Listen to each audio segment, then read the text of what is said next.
Welcome, everyone. I'd like to call the May Board of Commissioners meeting to order. Thank everyone for coming. Take this off just while I read this. A couple of things quickly. Also, I'd like to let everyone know that Donnell Brown, formerly the Chief Housing Officer of NRHA, passed away April 16th of this year. She was 70. Donnell was hired in 2008 as the Assistant Executive Director of Housing. Her title was changed to Chief Housing Officer in 2009, and she worked in that capacity until retiring in 2015. And she had been here for a little more than 7 years. However, her career wasn't over then. In 2016, she worked briefly as the Interim Executive Director of the Portsmouth Redevelopment Housing Authority while they were looking for a permanent executive director. And we'd like to thank her for all of the work that she did for both of the things, and our thoughts go out with her family. Also, excuse me, also aware that for the first time ever, all of the staff has been invited to the virtual board meeting. For those listening, I want to reinforce the fact that the board sincerely sends out our thanks and deep gratitude to each and every one of you for working hard to make sure we stay true to our mission and that our residents and clients are well taken care of. Your determination and flexibility in this time of the new abnormal is greatly appreciated, and we thank you very much.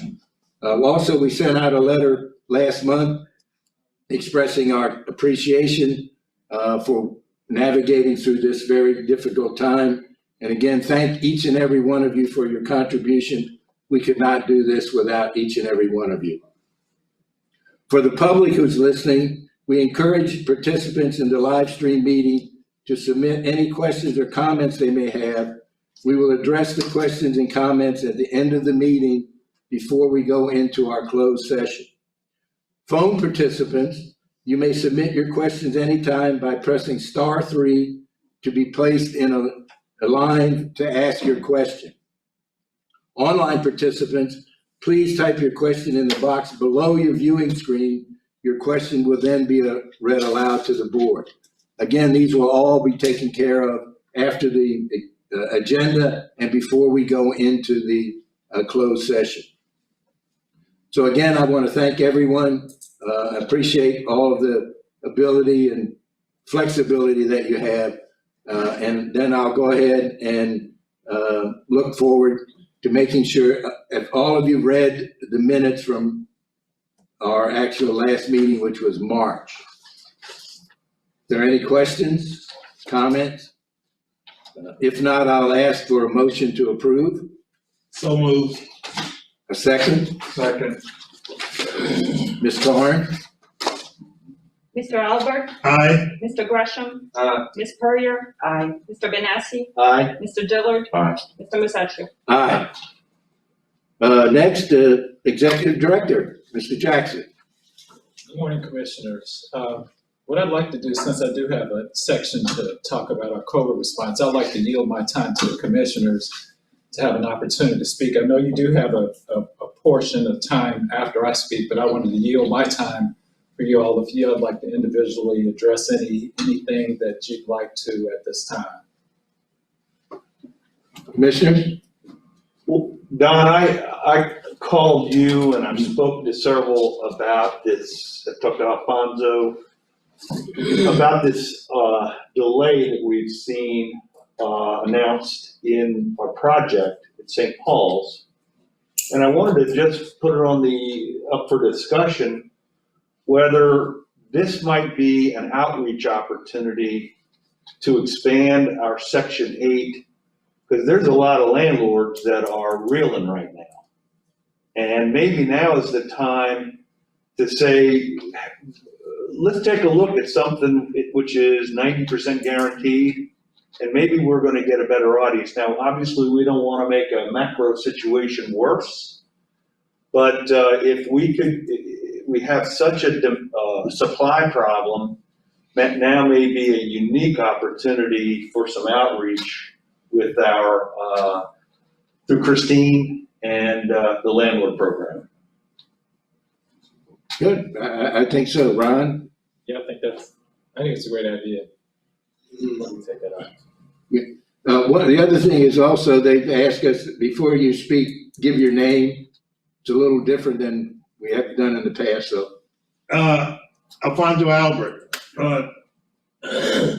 I just wanted to make a comment, and I want to make it very carefully because I don't want it to be perceived in the wrong way. I just wanted to commend Ron for the package, the structure of it, the quality of what was put together here, the how it was organized was fresh for me, and I just felt like it was a lot of the stuff in here is high quality document, very detailed, very informative, very non. We get into a cycle sometimes doing things, just dropping in, filling in, put this on this slide, but this package was refreshingly different. Not that anything was wrong with packages before now, and that's not what I'm suggesting, but I can see the difference in the personality of the leadership. So just wanted to commend you.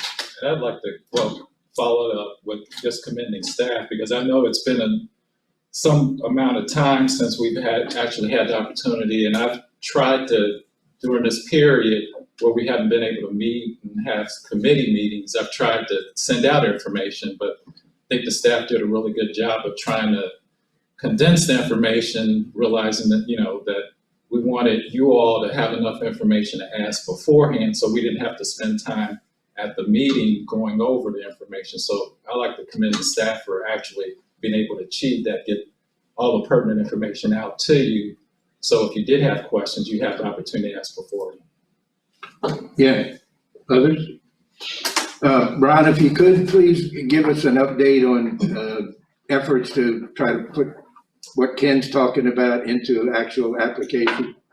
As far as the outreach, well, one thing that I could speak of, and Donna as well, that I have been seeing lately a number of inquiries from landlords, lately asking to be a part, get information about becoming landlords, more so than I've seen since I've been here.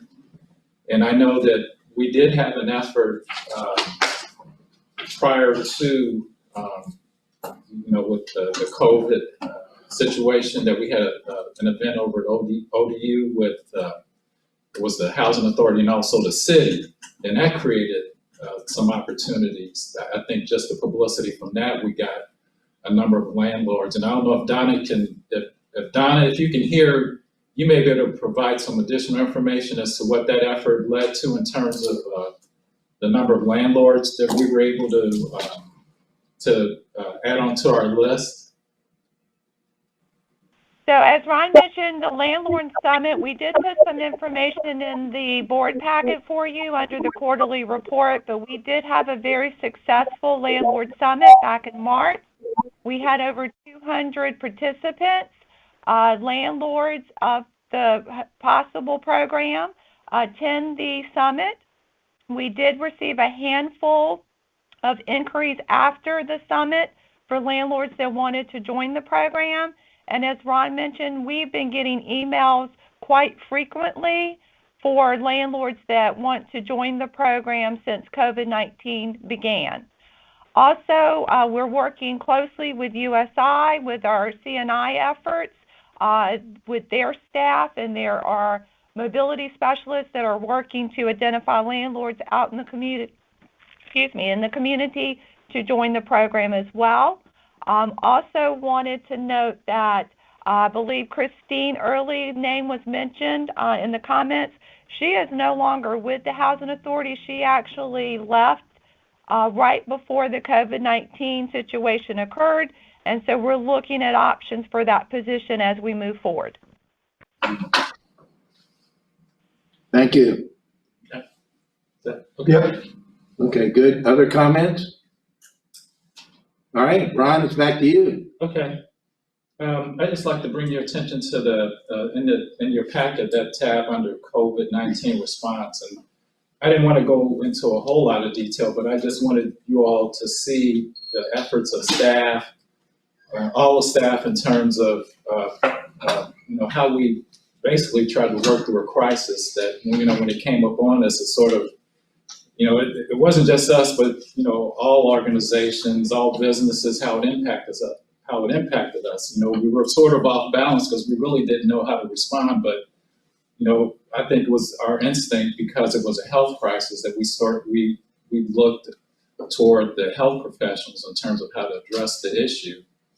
And even through now, we realize that everything that we do, that we've done going forward, it's always been, the first thing has been, health related. Just communications when you're dealing in a crisis. Some of the things we learned, just making sure that we've been responsive, not only to our residents, but also to our employees, because now this is an issue where,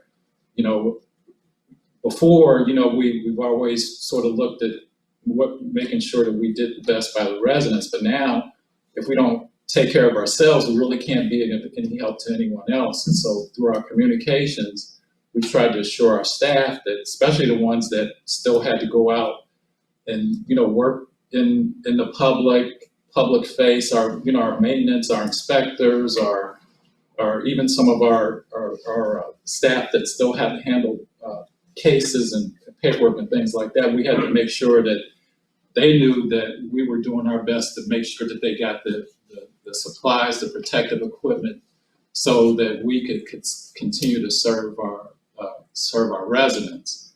Now, I know it was in a reduced capacity, but we still realized that we had a service to perform because of the position that we were in. But for us in the leadership, we had to make sure that staff understood that we were very concerned about their health as well. So it's really been, we've just trying to work through and do the best that we can to even going through this transition of, we've gotten to sort of the new normal. Number of folks are working from home. We still have some people coming into the office, but on a rotating basis. So we've got all different kinds of work situations that, people are working under, but we always try to keep staff and the residents engaged. And it's from what you could see the number of communications that we've had going out, and they were instructional to some degree, and there was also an element of encouragement and also honesty. So those were like the three basic things that we tried to portray in each one of the communications, because when you deal in a crisis, you definitely want to be honest and you want to be encouraging, and then you want to let people know what the road looks like ahead. So since we've sort of been in that pattern for a while, we are adjusting to looking at what is the reopening going to look like. And so what we've been doing, we have a team together and trying to look at some of the things that we need to do in order to, if we're going to ask staff to come back, we have to make sure, first of all, it's going to be a health related issue. It's not going to be driven by business. It's going to be a health related issue. And so we've incorporated the cities. The city has a framework for reopening. We're using that. We have CDC guidance, and we also have guidance from the state that we're trying to incorporate into our strategy in terms of what is the reopening going to look like for NRHA. And so I would just, throughout all of this, and you could, like I said, you could see from the COVID information that we have from communications and information and things like that, that staff is to be commended for the great job that they've done and that they continue to do. And we couldn't have done it alone. Just as a housing authority, we've had a number of partners. We've had the food bank. We've had EVMS with the mask. Food bank with food distribution. United Way has been acting as a facilitator for some of the resources that needed to get out. We've even had the Norfolk PD, where they've gone by some of our senior mid-rises to acknowledge some of the seniors that have had birthdays. They've been able to, I think they turn on their sirens and things like that for seniors who have had birthdays. The community resource officers to Karen Rose, our safety officers, when in the beginning, it really did hit home to some of our residents in terms of how the importance of social distancing and limits on gathering, and really appreciate their efforts to just continue to hone in on that message that, hey, this is a real serious matter. Also, the city of Norfolk has been really instrumental in working with us, sharing the information that they had in terms of the overall health situation and some of the things that they're doing, and making sure that we've been included in any of their task force meetings and things like that. The Norfolk Department of Health, Centera, and also the local pastors who really, on their behalf, they wanted to make sure that our residents were being taken care of, that they knew that the tests were available if they needed to have tests. And so it's really been a sort of a really big community effort that we've been a part of, that we could not have been able to accomplish the things that we've done without our staff, our residents, and the community partners that we have. So I'd just like to acknowledge that. Don? Yes. Wait, Billy. I just wanted to say that was a good part of what I was referencing in my comments earlier, the continuity plan and the COVID response plan or package that was in there is that what I found most well put together, well organized, and made a lot of sense. Joe Dillard, I just wanted to commend you, Ron, and staff for this package. I think when I first came on this board not too long ago, I think I'm still a rookie, I was so used to getting information under the hood. But when this package came out, it was kind of like the car at the end, and you guys have done a lot of work, especially from what I've seen in other organizations and agencies. Jennifer, you set a new standard, I think, with marketing and communications coming out of that board package, because just to see the detailed emails that you sent on, et cetera, you know, I definitely want to commend you and staff, especially in this trying time, how that came out. And one of the things that, being that we're not, in terms of reopening, we're not, I know the city's looking at like July 1st, and with the understanding, it's not going to be like it was in March. The reopening is definitely not going to look like that. There's still going to be some reduced capacity. We have to still incorporate with the social distancing and limit on gathering. We have to make sure our workstations are, especially ones with a number of people and they can't observe social distancing, we have to make sure that there's staggered operations. So we're actually going through looking at each one of our office situations and make sure that if we're going to ask staff to come back, we have to make sure that first of all, they're safe. So that's what we're going through. And one other thing I wanted to mention is that before we actually go back, because of our basically communication to staff has sort of been one way, we did have the opportunity to do a survey, which to all staff, which gave us some really good information in terms of what really impacts them, and we've been able to tailor our resources to make sure that they feel that they're safe as well. And one of the things that we're going to try to accomplish before we ask people to come back to work is we want to hold a virtual town hall, which will have myself and other staff, and all staff will be able to, they'll be able to see and be able to comment. Like I said, the communications has just been one way. It's been, newsletters, but we really haven't had the opportunity to listen to staff throughout this process. And for me, I never really got the opportunity. My goal was to actually go around and start meeting the staff or the departments. I never really got to that. I think I got up to the 17th floor. That was pretty much it. So the goal is that during these times that we plan on, after this, we're going to work on holding a virtual meeting. And also, I know that the committee meetings are really important, and we've tried to hold some.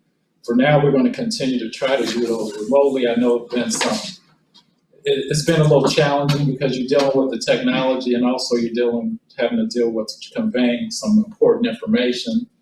But until we get further guidance, it's still going to be health driven, and so we're going to do the best we can under the available platforms. But we still want to be able to hold the committee meetings going forward. I don't see any reason to have to postpone. Board meetings are or any of the committee meetings going forward. We'll figure out some platform to be able to continue those because, you know, the operations and things continue. St. Paul's is continuing, our construction, all those projects, you know, all of those are continuing on and we need your input so that we can go forward. Thank you. That was pretty much it. Okay. All right, and let's go on into the development phase. Any questions on the reports? Again, I'll echo what's been said. This is a tremendous amount of information, so really do appreciate it. But are there any questions or comments on the report? If not, Lysandra, talk to us about the resolution. Good morning. This is Lysandra Shaw. Can you guys hear me okay? We can. Good morning, Good Sandra. morning. So with this resolution, we're seeking authorization from the board to execute a change order and a contract amount increase to the existing contract with Hoare Construction for Grandy Village Phase 6. And as you may recall, NRHA executed a Phase 1 contract in the amount of $2,822,999 for construction of a new road, BMP, and other site-related work in Grandy Village. And that contract was executed in May 2016. There were prior change orders to the contract due to the city of Norfolk's concerns with flooding in Grandy Village, which increased the cost of the contract. During the March Board of Commissioners meeting, a budget amendment in the amount of $500,000 was authorized by the board to address the Phase 1 budget deficit. And so with this resolution, we are not seeking additional funding for the project. We're addressing the NRHA procurement policy, which states any change order over $100,000 and any contract amount increase in excess of 25% requires board approval.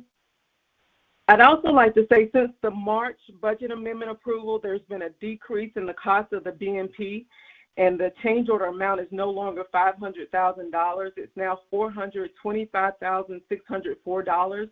This represents a $74,396 decrease.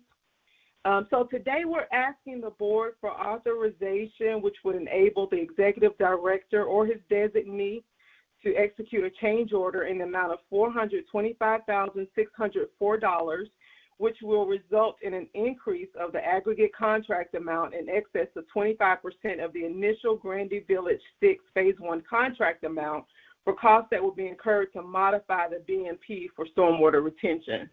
Are there any questions? Commissioners, questions? Ken and I had a briefing on this in the finance committee meeting, and Ken, you want to share with them our sentiments on that? Yeah, I mean, I think this is Ken Benassi. I think most of us have known this was coming. None of us are thrilled about it. I think that we have to look at the elements that led us to this position, but I mean, this is the path out, and we need to finalize this project. We can't turn around.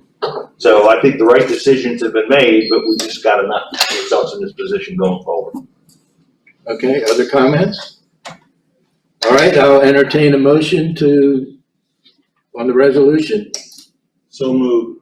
A second? Second. Ms. Carnes? Mr. Albert? Aye. Mr. Gresham? Aye. Ms. Purrier? Aye. Mr. Benassi? Aye. Mr. Dillard? Aye. Mr. Masaccio? Aye. Thank you very much.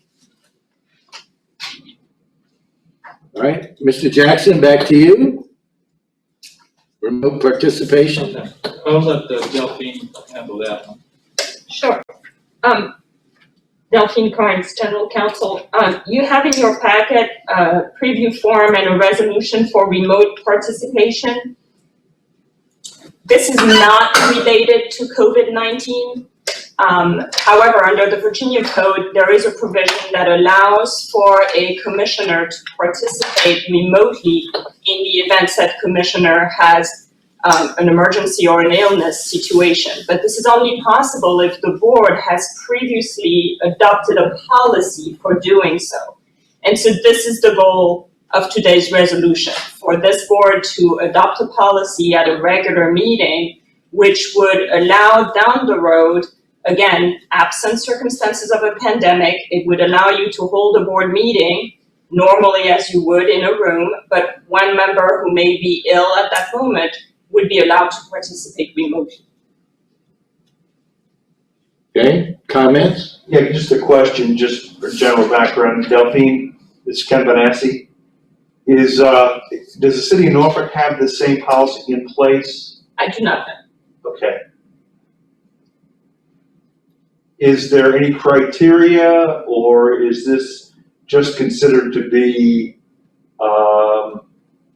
maximum flexibility? I mean, trying to understand the background of why we're doing this.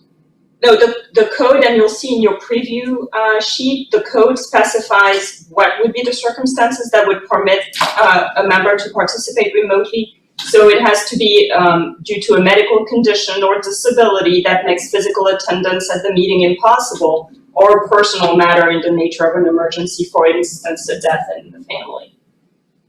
So these are limited circumstances. The goal is not to willy-nilly allow commissioners to participate in meetings remotely. As a matter of fact, there is a limit on how many times one can do that, and it is set forth in your preview form. Is it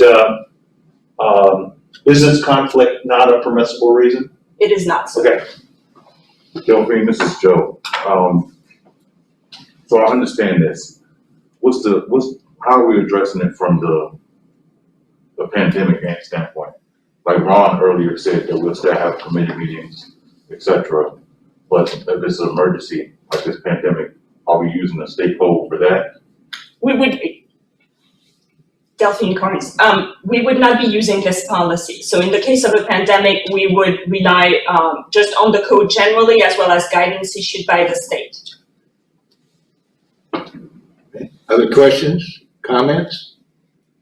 All right, I guess we'll entertain a motion. So moved.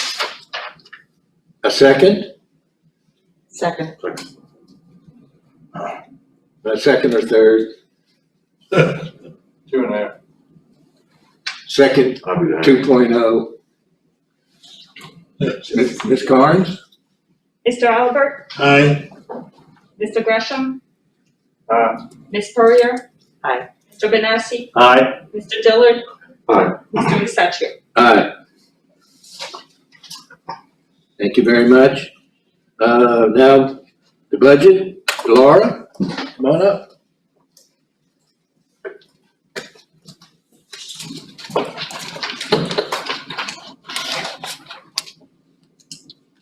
Good morning, everyone. I'm going to take this off so you could hear me a little better. Please indicate if I'm not loud enough. It's kind of a different forum this morning.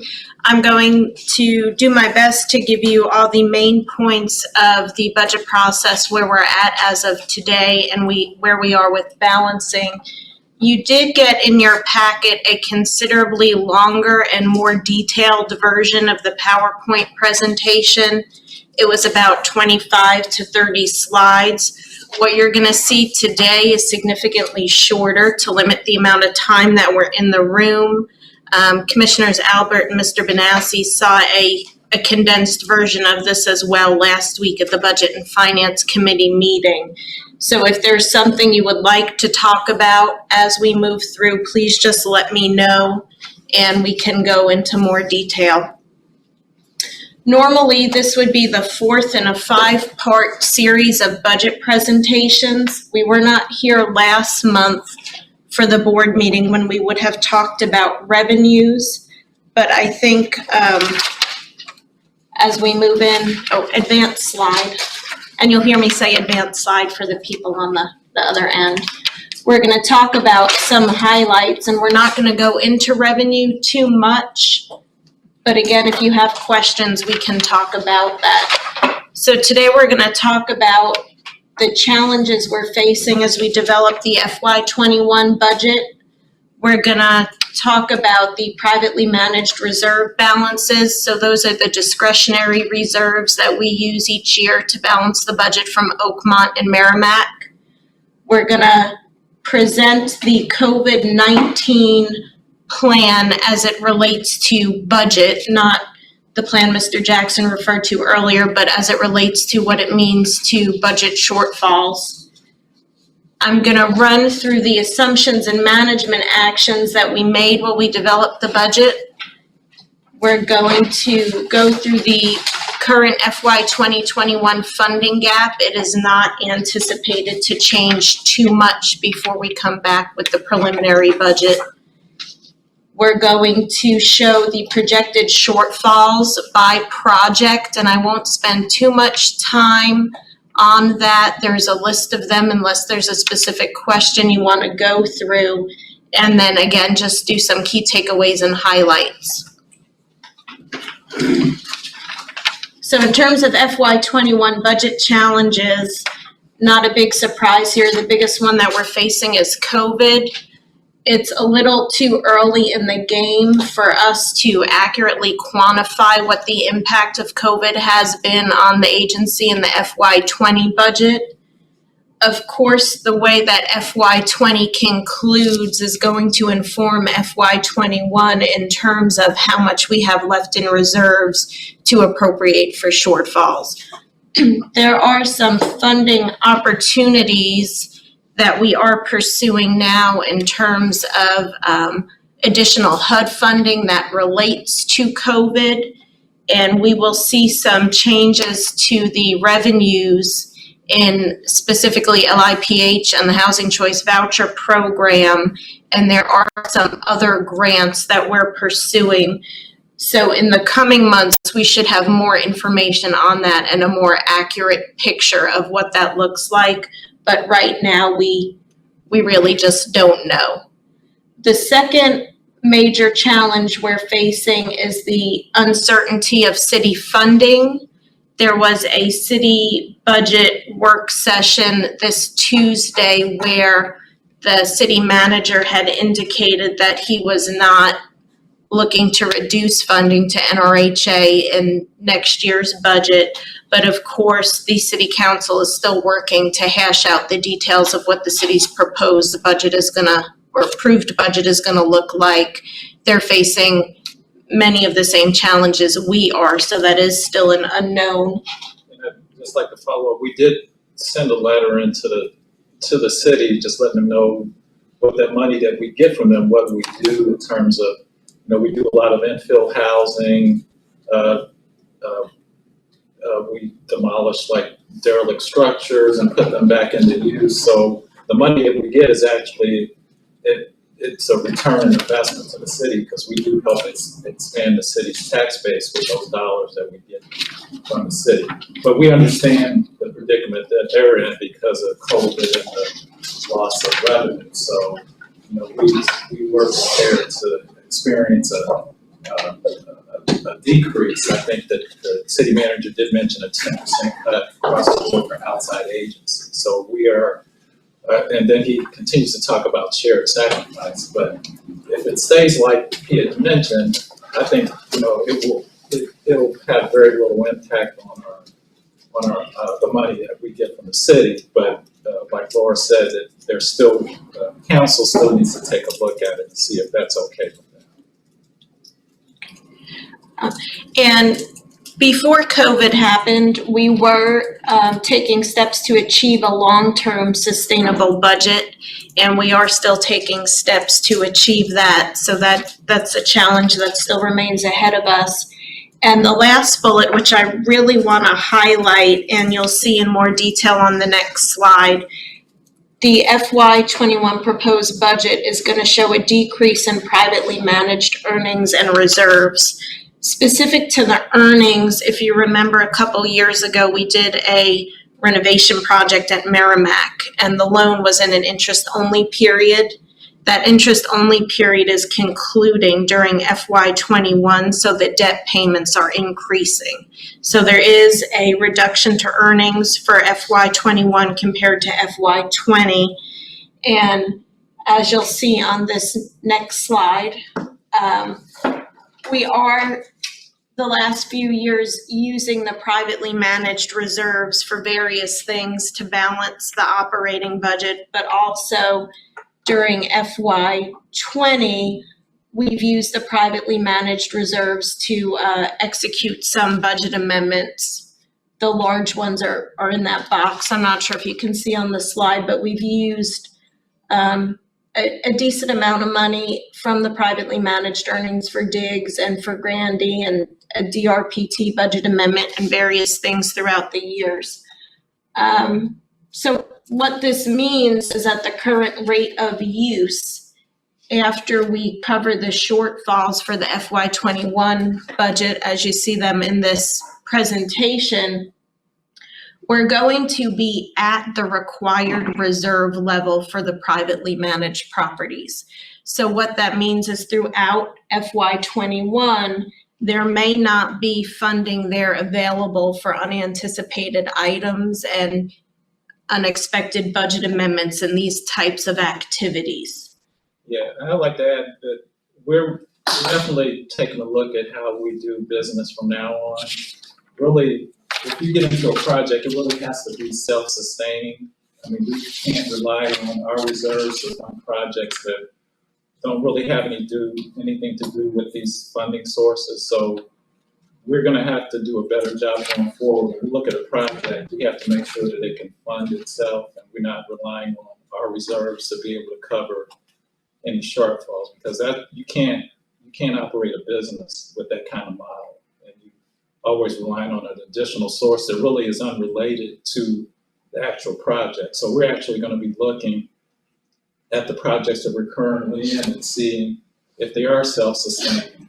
And any future projects that we get into, we're going to ensure that they have to be able to hold their own and not have to rely on the reserves that we have here to cover the cost of these unexpected expenses that we encounter down the road. Ron, Yes. go ahead. Joe Dillard here. A question. I understand what you're saying. Can you use an example of something maybe that we've done in the past or a project that you've done? Well, like these projects that are highlighted here. Yes. Diggs change, I mean, when we get to like a Diggs or Grandy Village, ideally, we shouldn't be going into our privately managed reserves to cover the cost of those projects. So really, like when we present, if we present like a sources and uses, when we start some of these projects, you shouldn't see a part in there for NRHA reserves that's going to make up the difference. It should be, when you do a project and you do a sources and uses, it's pretty much everything is related or self-contained within that particular project. So you may have a lot of different funding sources, but all of those funding sources pertain to supporting that project as opposed to, hey, we're just going to bring over NRHA reserves to plug up the difference. That should be a last resort, if anything, and it should be something that we sort of frown upon when we start looking at future projects, because going from 15 down to 3 in that amount of time, to me, that's not a good sign. Yeah. In terms of looking at future projects. And like I said, it really shouldn't be used to cover any of those the things that you see there really shouldn't be used to cover those kind of costs. But we should just do a better job up front and making sure that our sources and uses, that they're just pertain to that particular project. Yeah. Dick Gresham, 2 suggestions I would make. One, be very clear, most of these are construction related or code related changes, BMPs and material changes, this and the other. I would be very clear with your design professionals that they have thoroughly vetted their work before they put it out for pricing, and that they understand they're responsible in their errors and omissions to deal with overrun.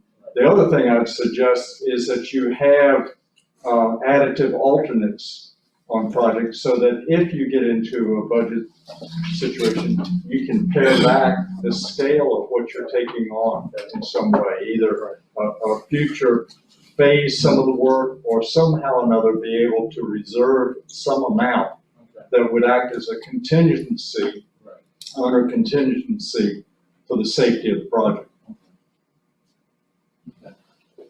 Ken? Yeah, Ken Benassi. When John was here, John would frequently talk about our need to expand these assets to try to get additional income Right. producing. So, because some of this stuff is a little inevitable in code Yeah. and mistakes. So, and I realize now is not the time, but I think that John probably was onto something, and we gotta make sure that we're not taking undue risk, that's for sure. Yeah. But we do have some core competency in property management. Right. We certainly are creditworthy, so we should be able to try to scour out some opportunities, especially now. Right. So anyway, I think we need to keep that in mind as a Ken? strategy. Yes. Did you have something else on? No, they said it. They both kind of said what I was gonna say. Okay, good. Laura? So before we leave this slide and move on to the next one, the only other thing I want to mention is there is a possibility in the future and during FY20 to recover some advances that these funds have been used for. So we advanced money out of this source for some purchases in Ocean View along the turn and in Pleasant Avenue. And there is also a possibility that we may be able to recover the $1.5 million that you see up on the slide with an asterisk next to it for the stored materials. I'll say something now, Alfonso Albert. I think, tell me if I'm speaking improperly here, but I think, and I appreciate that, Laura, it's not so much a critique of now, it's how we gotta do a better job on the front end so that we're a little more precise, and then when we're not, we need to be prepared and have it thought through with some revenue that can cover those things that are, things happen in the context, especially projects as big as the ones we deal with. And so there's some things that we even talked about with enhanced expertise on some of these sites, who can drill down a little deeper and then not stressing you guys in finance to have to come up with ways to cover those kind of things. We, been more precise in the budget. We've overseen it with the deeper scrutiny. Am I right there? And so, as Ken just said, those things will come up. But during our strategic planning, we hope to come up with some kind of strategy for generating revenue, expanding our assets so that we're able to generate more discretionary revenue to do the kind of things that keeps us in the housing and development game. Okay. Thank you. Laura? On the next slide, I'm not going to go through this slide block by block. Hopefully you have had a chance to take a look at it, and the Budget and Finance Committee group saw this last week. This is the plan on how we are proposing to deal with COVID from a budget perspective. And on a high level, what I want to draw your attention to are the two darker gray boxes on the bottom.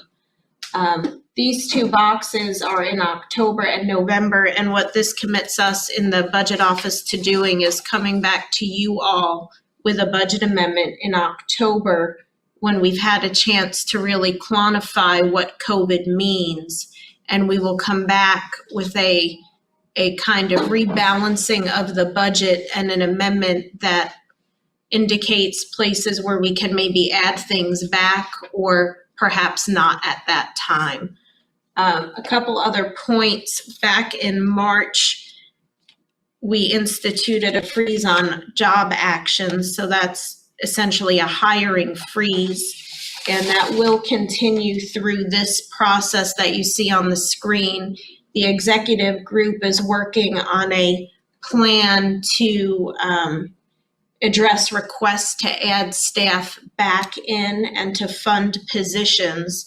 So those actions will be brought via an amendment. You'll see on the next slide when we talk about management actions why that's so important. And additionally, this plan until we get to October. In March, we also instituted a halt on discretionary spending. That freeze on discretionary spending will also continue until we've had a chance to really quantify COVID and what that means. Next slide. Here you'll see a list of the assumptions and management actions that were taken into account when we developed the FY21 budget. I want to highlight that the FY21 budget does not include any reductions to service delivery or any programmatic reductions. And as we already talked about, there's some unknowns in there, the impacts of COVID and the city funding levels. We talked at the Budget and Finance Committee last week about how the budget does include a health insurance increase of 12%, and that starts in January. As a management action, we have defunded all vacant positions from the FY21 budget, which goes back to what I was saying on the previous slide about a process by which to field requests from departments and divisions to add staff back and the need for a budget amendment to do that. As of today, none of the labor costs associated with vacant positions are in any of the shortfalls. So the next bullet, what that means in terms of bodies is 40 positions that have been defunded.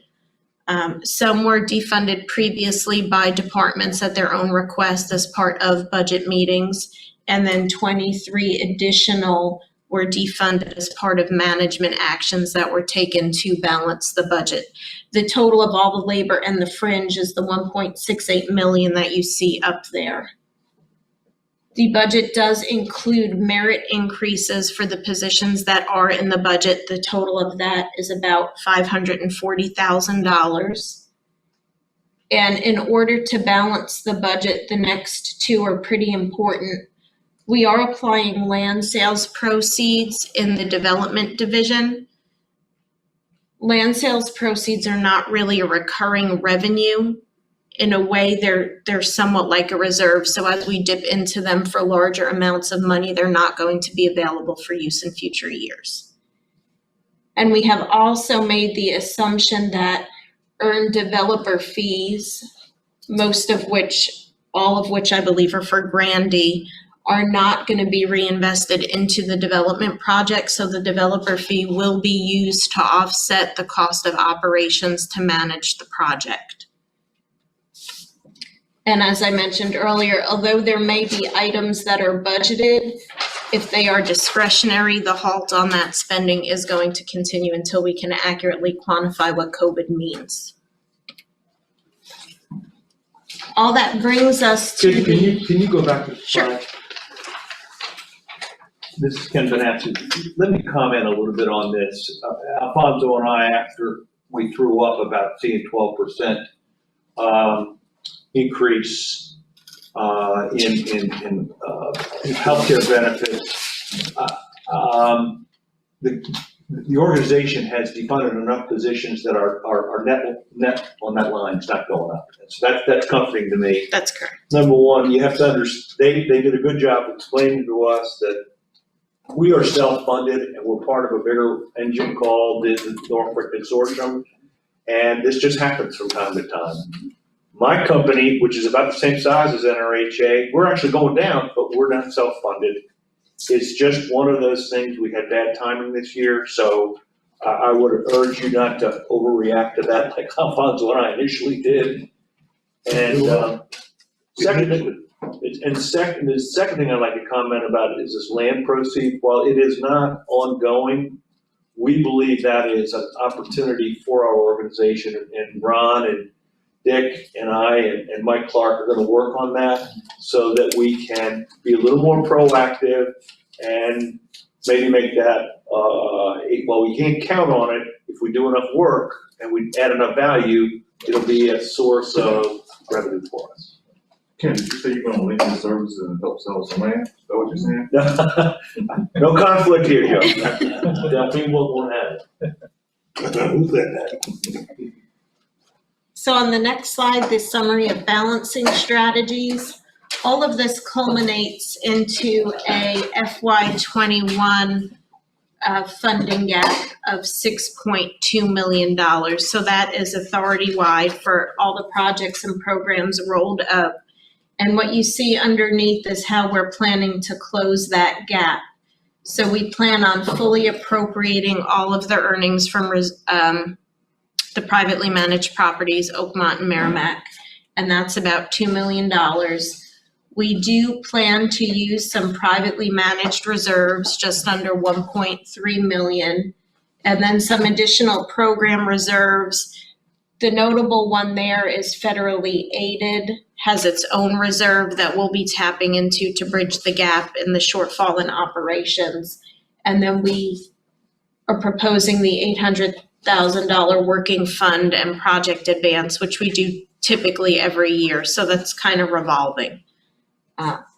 So I don't want to denominate here, but to emphasize what Ron's point was before, we've dipped into this reserves again. It's incredibly important to us, and we're about tapped out now.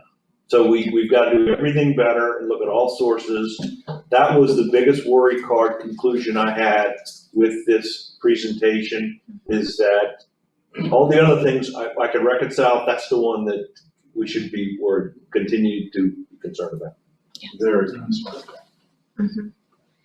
And I do want to highlight the first bullet, that we are fully appropriating the earnings, and we are taking some reserve accounts to the required levels, the biggest one being the privately managed reserves. There are a few others that are at required levels. And there is no plan in place really to replenish the reserves. As we fully appropriate their earnings every year, there's nothing extra to put back into the reserve. Next slide. I won't go line by line here, but this is a summary, and you have it in a more detailed view in your packet by division of all the projects and programs that have a shortfall rolling into FY21.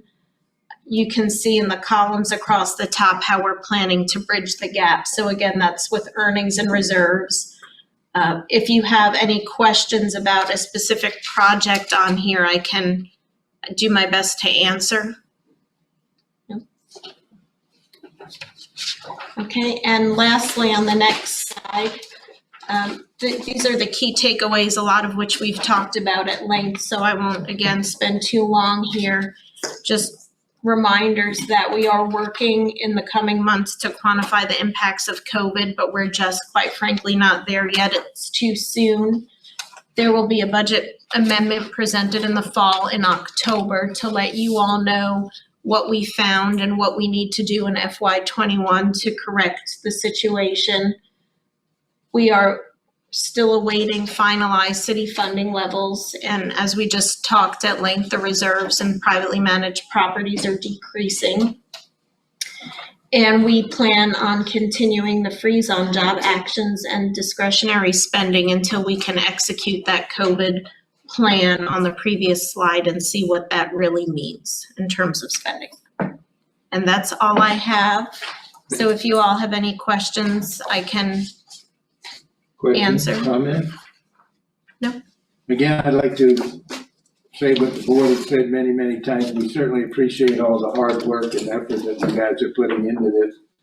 I know I can't even balance my own budget, and so I can imagine what you have to do with all these revenue streams and all these things going. So really do appreciate the work that you're doing. Thank you. Staff has worked very hard. Well, like I said, I'll say one last time, don't get us to ski mask and a gun, okay? Well, you got a man. You have the mask. May not be a man, but Yes. and I bet somewhere in that Oldsmobile there's a gun. Funny thing, my daughter works at credit unions and said they're struggling with when they reopen their lobbies. Are they gonna allow people in with masks on? It's gonna be very interesting to see how that works. Okay, thank you. There are an awful lot of previous month activities, cash advances, anything like that. Are there any comments or questions on those? Okay, then, we'll then now go to the housing operations quarterly reports. Again, I'll echo that this packet was really full of information. So are there any questions for Ms. Mills? Donna, do you have anything you wanted to say? I have provided you with the preview of the quarterly report, which highlights some of the key areas. And then just to share, because one of the questions I know that comes up a lot is our eviction rate. If you note under number 4, under the summary page, our evictions for this quarter is 48 or 1.56% compared to last year. We had 67 at 2.18%, so we are well under that number. And as you all know, because of COVID-19, we are not proceeding with any rent-related evictions at this time, up through possibly July, maybe even into August. Thank you. Donna, this is Ken Bonanza. Can you comment on the dashboard on page 263? Yes, sir.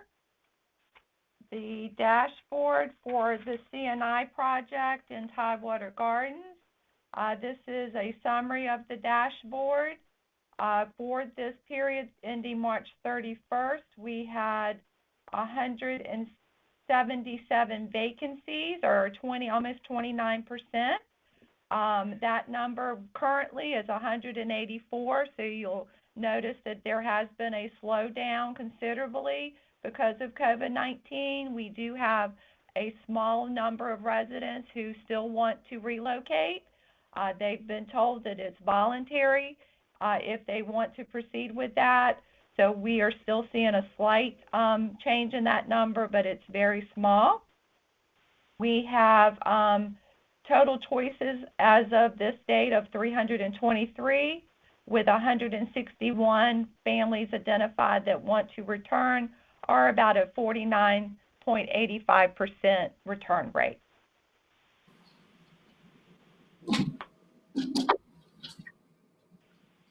Any other questions? No? Thank you, Donna. Okay, I guess next will be any new business coming up. Okay. Again, I think a couple of things have come up, sort of reinvigorating the outreach to landlords. Yes. So see if we can do some of that, and I think that would be very helpful. Okay. Committee notes, there's haven't been that many committees, but those that did meet, any comments? Well, on the Budget and Finance Committee, I think we've commented significantly on that, and the staff is doing their ability to grasp this and understand the process is very impressive, and they can bring guys like Alfonso and I in on, and they can make us understand it. And I think they're on the right track, and he and I have commented about our concerns. Okay. And then, like I said, we're going to, from here on, we're going to try to hold the committee meetings. And like I said, it may be on the virtually or conference call, but our plan is to start those up again. Good. Are you going to send like a follow-up email with that? Are you going to send how would that process go? Like As far as the committee meetings? Yeah. Yes. Yeah. You'll hear from the staff. Okay. Yeah. And then they'll let you know how it's going to be handled. Conference, go-to meeting.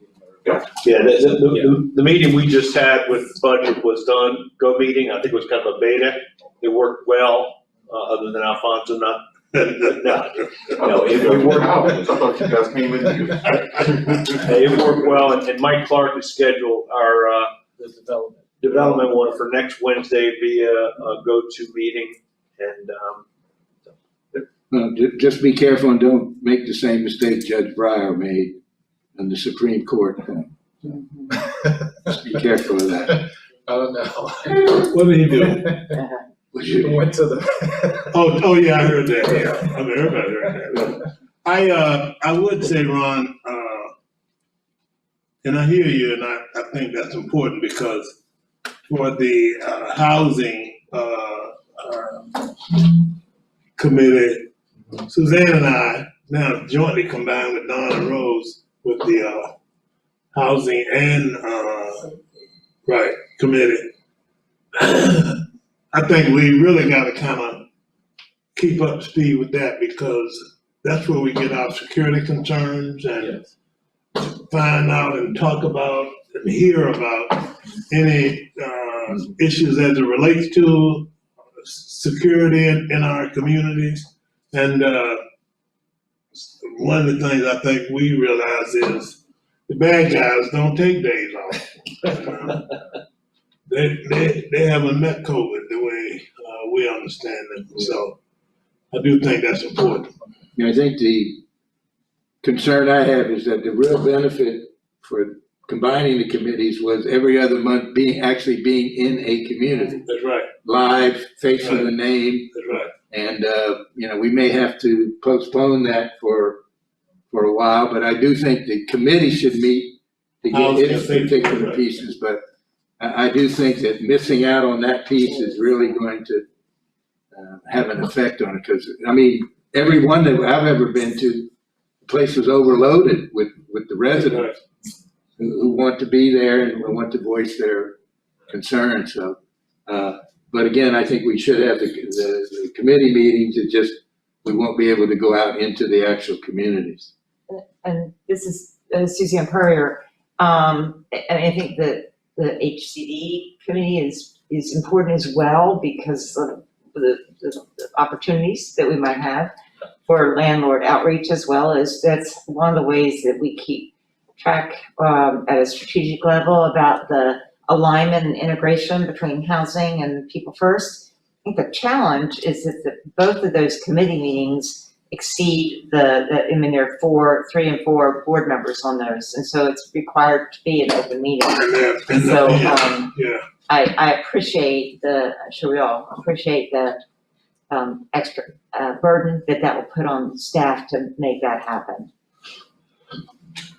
To that end, I would like to go back, Mrs. Joe Dillard. I'm not sure you guys are aware, there was a shooting in Calvert Square, or near Calvert Square, a police involved shooting about a week and a half ago, and I know we haven't got an update yet because everything's going on with COVID.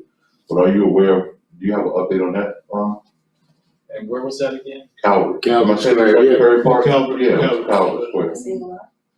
Oh, was that the one, the Sable was? Save-A-Lot. He ran from Calvert Square and got shot at Save-A-Lot. Okay, Karen, I think Karen did send something out. Donna may have some additional information. Donna.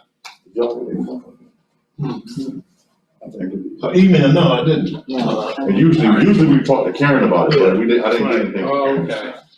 Let me again, this is sort of I my heard it on the response.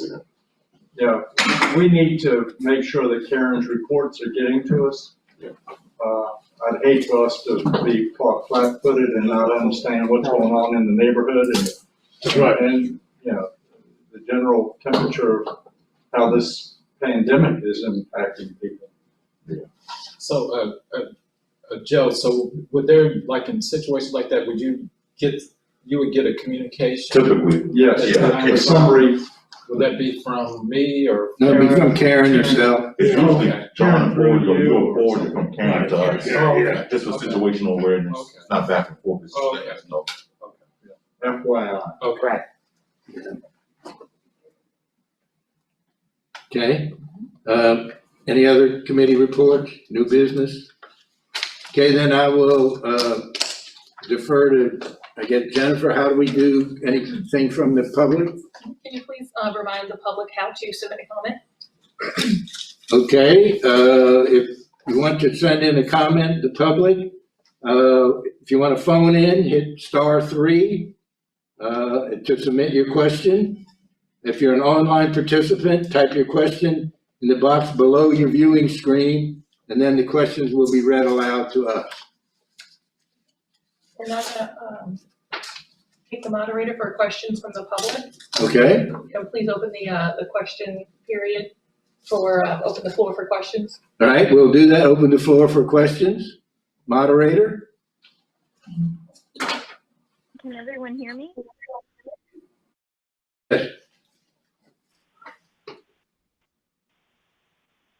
Yes, we can hear you. Morning. Okay. We Good morning. have two questions online and one comment. We have a comment from a resident in Young Terrace that said that residents are meeting Saturday to discuss Isaiah Swift's the shooting that was involved with the police. And then we have a question from Tawana asking if she qualifies for the project tax credit while being on public housing and waiting on Section 8. Okay, Ron, can you assign that answer to Yeah, someone? that's Donna Mills. That's something that she can check into, our housing, our chief housing operations. Right, and get back to the person. And yes, if that information can be forwarded to Donna, she'll follow up. It is an online comment, so it needs to be addressed verbally today by Donna. We do not have contact information for this person. It was an online But she question doesn't see submitted. that. Okay, She has to know. okay. How about she gives Donna her contact? Yeah, Donna can forward her contact information. She's speaking and she's muted.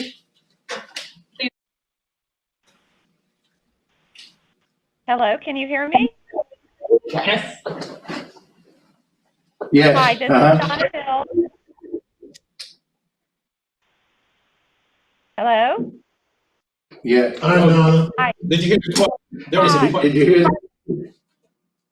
If I understand the question, this has to do with tax credit, low-income tax credit properties.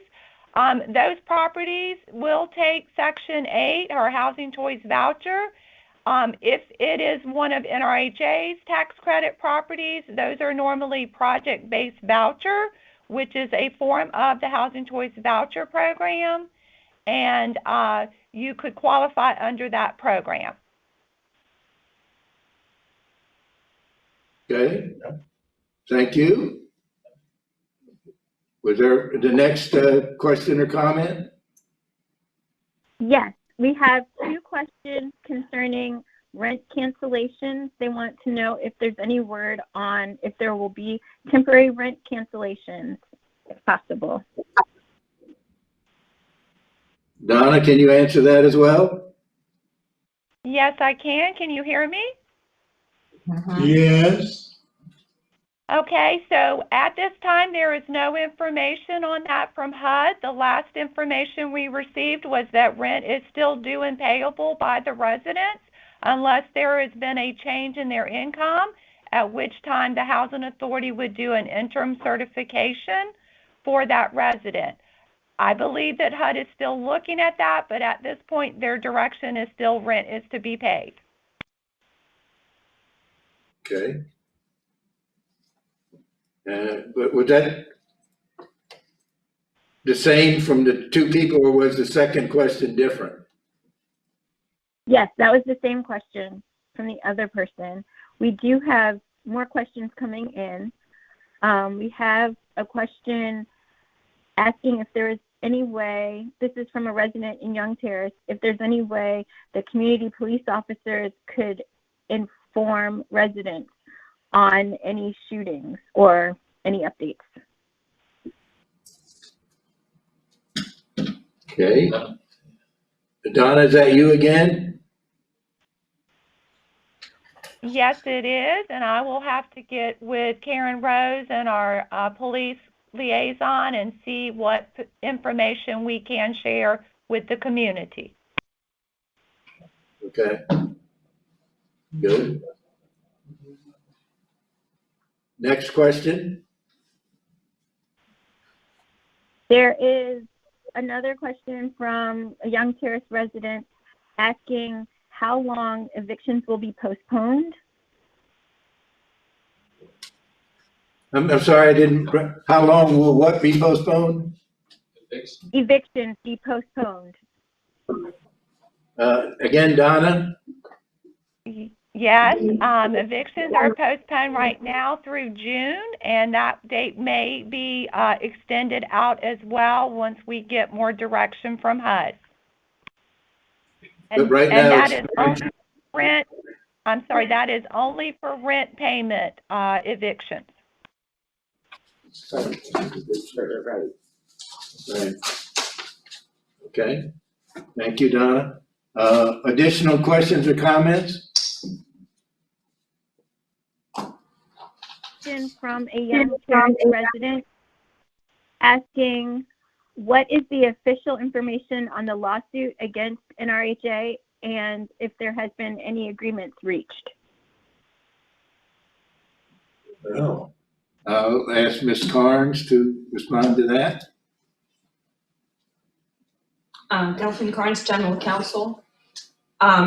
There has not been any agreement reached. The lawsuit is still proceeding. We cannot comment on pending litigation. But in direct answer to your question, no agreement has been reached. Okay. Additional questions?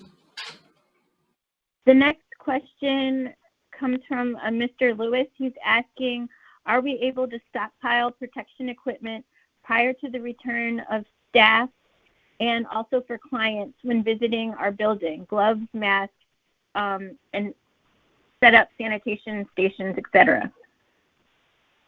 Ron? This is Ron Jackson, Executive Director. Yes, we're in the process of trying to stockpile PPE, and that's really going to be one of the most important things that we have in place before we ask staff to come back.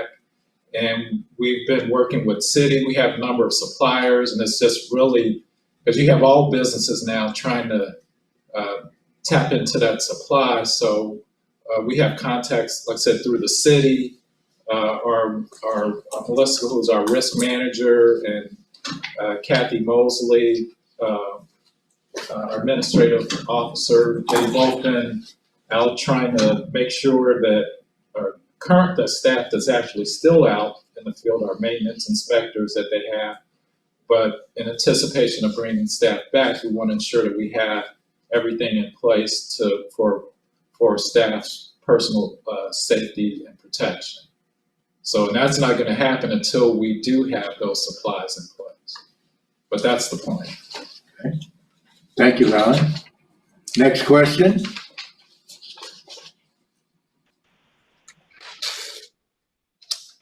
That looks like it concludes the questions that I have coming in. All righty. Then I guess we'll close that period. And then we will go ahead and take a look at going into a closed session. And so be it resolved that the authority will convene in a closed meeting pursuant to the Virginia Freedom of Information Act as amended, the act to discuss the following matter, which is specifically exempted from public disclosure by the code section referred to below. 1, consultation with the authority's legal counsel regarding probable litigation requiring the provision of legal advice by counsel as authorized by section 2.2-3711.A.7 of the act. May I have a motion? So moved. A second, please. Second. Ms. Carnes? Mr. Albert? Aye. Mr. Gresham? Aye. Ms. Spurrier? Aye. Mr. Benassi? Aye. Mr. Dillard? Aye. Mr. Musacchio? Aye.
Right. Thanks, everyone.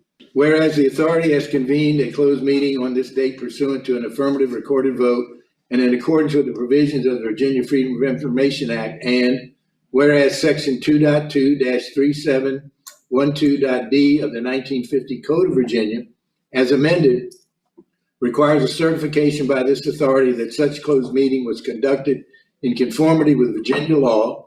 Now, therefore, upon motion duly made and seconded, be it resolved that the authority hereby certifies that, to the best of each commissioner's knowledge, 1, only public business matters lawfully exempted from open meeting requirements by Virginia law were heard, discussed, or considered in the closed meeting, and 2, only such public business matters as were identified in the motion convening the closed meeting were heard, discussed, or considered by the authority.